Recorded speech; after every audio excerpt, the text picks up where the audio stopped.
Hey y'all, today we're making some loaded cheese dip.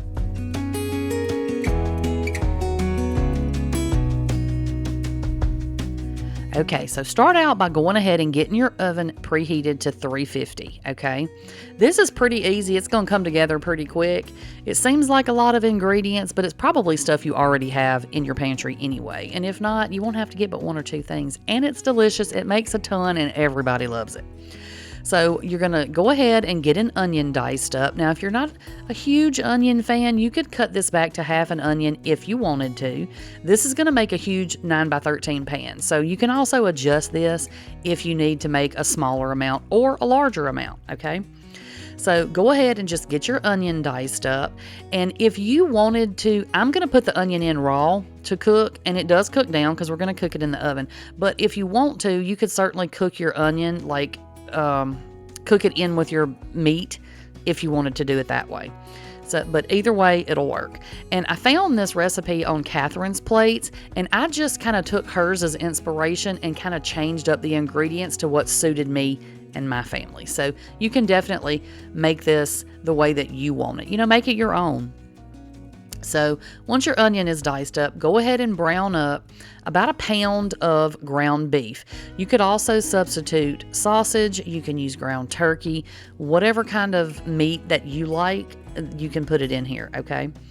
So go ahead and get that all browned up, and then you're going to want to get it drained really, really good because we don't want a greasy cheese dip. You know what I'm saying? Like sometimes people don't drain their meat and they're like, oh, it's where all the flavor is. Please don't do that in this dip. You're going to have greasy dip, and nobody wants greasy cheese dip, okay? So anywho, once your meat is browned and drained, go ahead and add this. Like I said, this is a 9x13 pan. This makes a lot of dip, but it's really good leftover. I know a lot of cheese dips don't heat up very well when they're leftover. This one does. It's really, really good. So make as much as you want, and you can eat on it for a while. So anyway, add your ground beef. Add your onion over in there, and then we're going to add 1 block of cream cheese and some Velveeta. Now, this is a 16-ounce block of Velveeta. You're only going to need half of this one, okay? So we're going to need 8 ounces of cream cheese, 8 ounces of Velveeta. And that's the small block of Velveeta, but still you're only going to need half of that, okay? Unless you're doubling the recipe, and then you need the whole thing. You know, again, do it how you want to. But y'all let me know, have y'all ever made this before? If you have, what did you put in yours? Because, you know, you could put anything. You could add jalapenos. You could add in bell pepper. You could add so many things in here if you wanted to, you know, or you can just make it super simple. But let me know if y'all have anything different that you put in yours that I might need to try in mine next time. So anyway, you're going to add your cheeses in, and then we're going to add in 2 cans of diced tomatoes. I did not drain those well enough, just FYI, but it turns out fine. It ends up mixing in, but make sure that you drain your tomatoes because you don't want a lot of extra liquid in here to make a soupy dip. We want it nice and creamy. So then I added in a tablespoon of minced garlic, and that's just out of the jar, the garlic, if you will. And then 1/4 cup of milk. And then I added in a couple of handfuls of shredded cheese. Now I used the cheddar and Monterey Jack mix. You can use plain cheddar. You can use Mexican blend. You can use pepper jack if you like it spicy.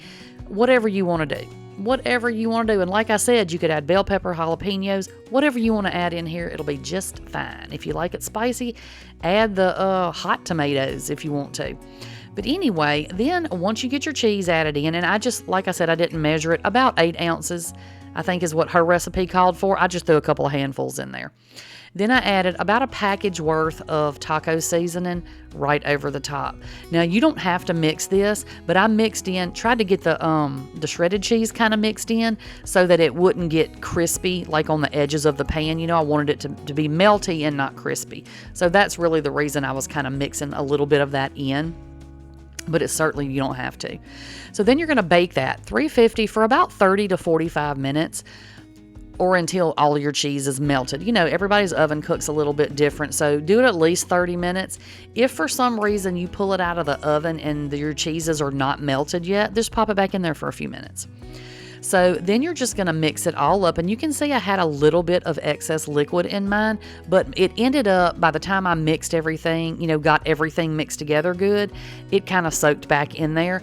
If you end up with too much liquid in here, you can take just a couple of paper towels or something and just kind of soak up that excess liquid, and it'll be just fine. But like I said, the little amount I had, it mixed right into the dip, and it was fine. But y'all, this is it. It is so good. And like I said, it's super easy to throw together. It seems like it has a lot of ingredients, but it's super, super simple. It takes no time at all to throw together. And then, you just walk away from it while it cooks. And I just ended up, like I said, my kids and grandkids were over here, and we were just kind of hanging out and, playing games and stuff. And so I took a couple of these little or smaller little containers, little serving dishes, and I just filled them up and put them in the middle of the table, and it didn't last long, y'all. The kids, the grandkids, everybody loved this dip. And like I said, it reheats really well too, so you really can't make too much, if you know what I'm saying. You see what I'm saying? But anyway, that's it, y'all. It's super, super good. It's like an elevated version of the stuff we ate as kids, I feel like. But anyway, that is all I have for y'all today. I will catch y'all on the next one. Bye, y'all.